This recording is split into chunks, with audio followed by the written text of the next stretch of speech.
Peoples party ने हुकूमत मुखालिफ इत्तेहाद पाकिस्तान डेमोक्रेटिक मूवमेंट के ओहदों से इस्तीफे दे दिए। राजा परवेज अशरफ ने इत्तेहाद के नायब सदारत छोड़ दी। शेरी रहमान और कमर जमान कायरा स्टीयरिंग कमेटी की रुकनीत से मुस्ताफ़ी हो गए। PDM ने इस्तीफे मौसूल होने की तस्दीक कर दी है।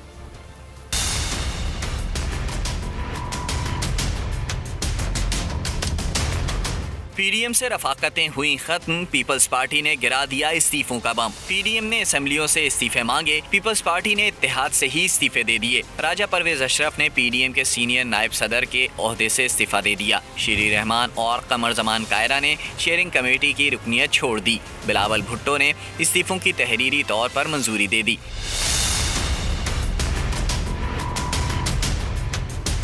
जिसके बाद नैयर बुखारी ने इस्तीफे मौलाना फजलुर रहमान की रिहाइशगाह भिजवा दिए। PDM ज़राए ने PP रहनुमाओं के इस्तीफे मौसूल होने की तस्दीक कर दी। ज़राए के मुताबिक इस्तीफों का जायजा PDM क़यादत लेगी।